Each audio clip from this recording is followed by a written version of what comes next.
morning! It's our day 3. Alis kami ngayon. It's 8:30 AM. Actually, tinahali na. Dapat ay 7 AM ang alis namin kasi malayo pa dito ang Ilocos Norte. 2 hours away pa. So, babiyahe pa tayo. At mas marami tayong mapupuntahan ngayon sa Ilocos Norte. So, tara!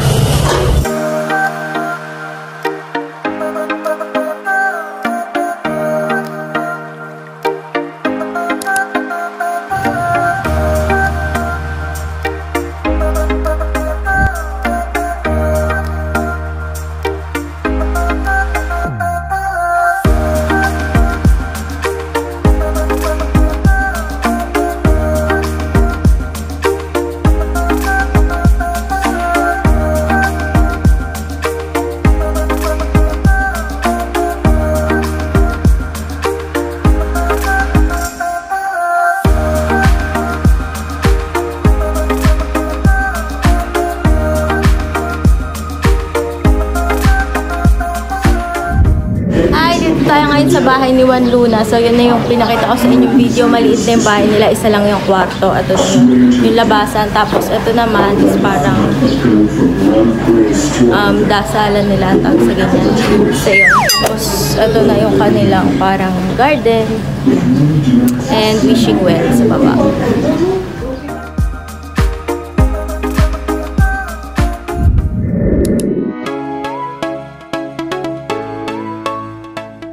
Tapos na kami dito ngayon sa Marcos Museum, yung bahay ni Ferdinand Marcos. Ito siya.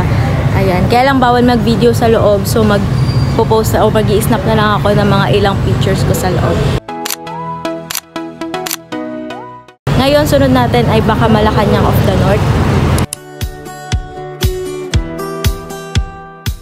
Meanwhile, Sila eh. Kala mo taga dito lang yun.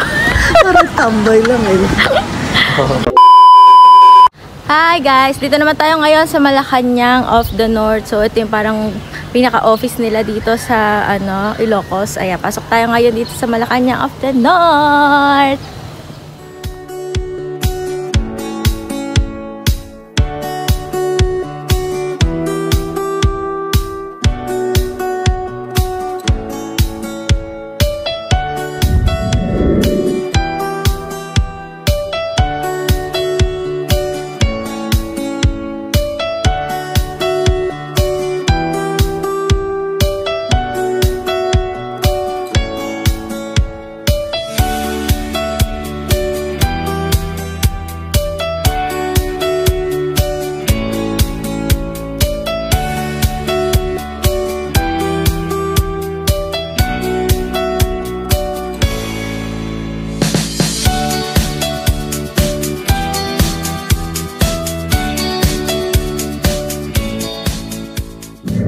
Super lawak nitong Malacanang of the North. Ano, kita nyo naman, sobrang laki. Sa room nila, ito yung bed. Ayan. Window nyo, sobrang ganda ng view. Imagine, gigising ka, tapos ito ang view mo. Super ganda. Yan.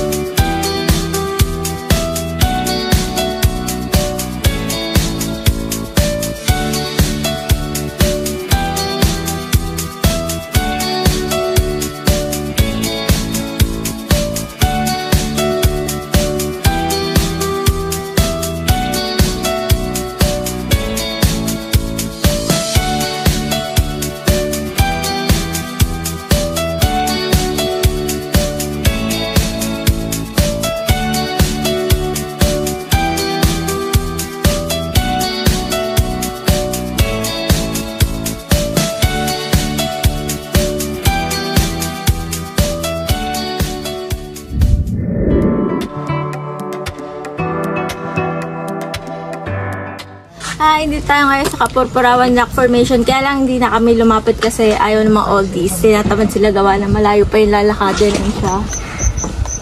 Yan. Tapos itong hagdan ay 40 steps daw. Tapos maglalakad ka pa papunta doon. Pwede naman sumakay sa horse pero ayaw na din nila kasi mainit. Kaya hindi na kami lumapit doon sa rock formation. Hi! Dito naman tayo ngayon sa may Bangoy Windmills. Bangi? Bangoy, anything. Andito tayo sa Bangoy Windmills. Ayan siya. So, madaming windmills ang makikita nyo dito. Dito wala ng entrance. Kanina dun sa Kapurpurawan ay may entrance. Hindi ko nasabi. Parang 30 each. So, sayang yung entrance namin kasi pagpasok nyo pa lang ng sasakyan ay sisingilin na kayo doon ng entrance fee. Kaya lang nga hindi na kami bumaba dahil nainitan sila, so sayang lang yung entrance. Ngayon ay nandito naman tayo sa Bangoy Windmills and 20 minutes away lang siya sa Kapurpurawan Rock Formation. So ayan siya, beach.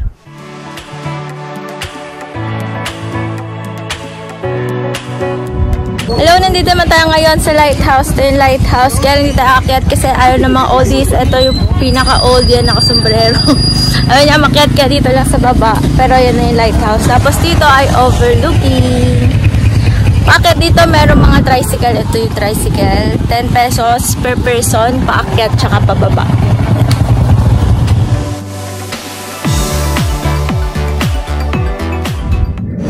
Hi guys, nakabalik na nga pala kami ng transient. It's 10 PM. Actually, kanina pa kami nakadating. Nagpahinga lang.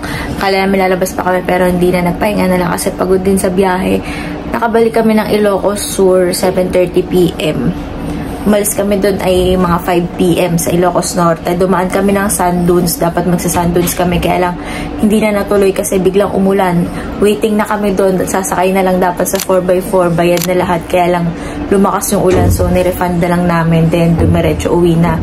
Dinner lang kami sa Calle Crisologo, sa Vegan, sa Chowking. Tapos, bumalik na ng transient.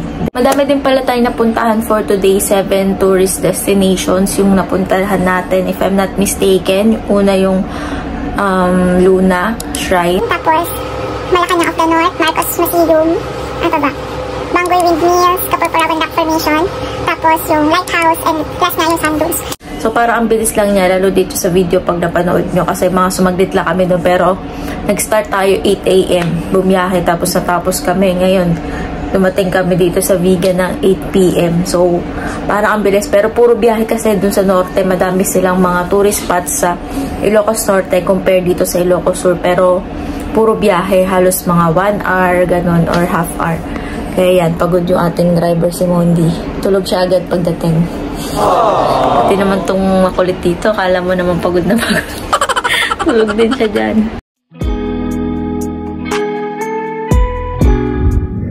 Good morning guys! It's our day 4 here in Ilocos. And it's already 11:30 AM. Kaka-lunch lang namin. Kakatapos naman mag-lunch sa Mang Inasaw. Sarap ng kaing Pinoy. Ngayon, dito naman tayo sa Ilocos Regional Museum Complex. Ito yata ay Padre Burgos Shrine or National Museum. Ayan, ito. Ayan.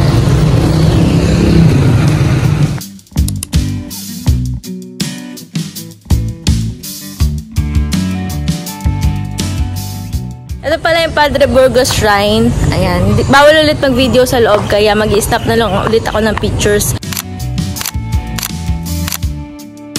Pagtapos ito Padre Burgos Shrine, nandito lang din sa kabila yung National Museum. Yun naman yung pupuntahan natin.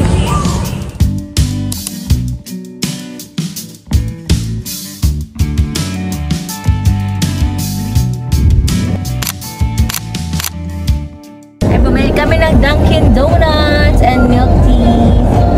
Kasama si Erwin. Siya.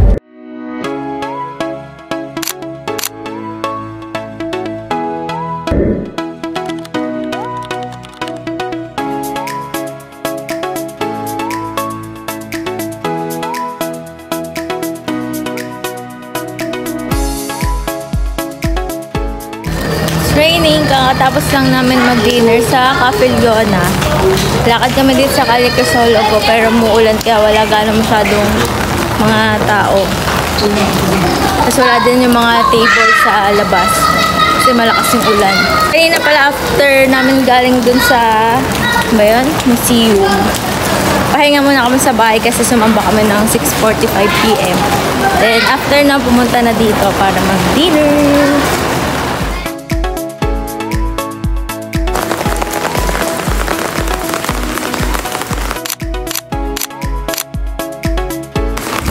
Time na namin guys, it's 11:30 AM. Ito nga pala yung tinuluyan namin transient house, yung JTJ Transient House. Message niya si Mysteries tsaka si Sir Julius, very accommodating sila. Pati yung mga pampasalubong nyo na mga bibili nyo, tutulungan nila kayong bumili. Ngayon, bago kami umuwi, dadaan muna kami ng Calle Crisologo.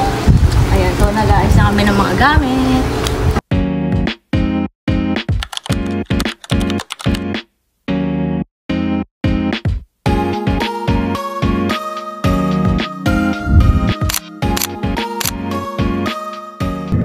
So update, it's 10:30 PM at kakauwi lang namin. Napatagal ang biyahe ngayon dahil sobrang daming sasakyan, ay traffic at meron din kami mga tigil-tigil.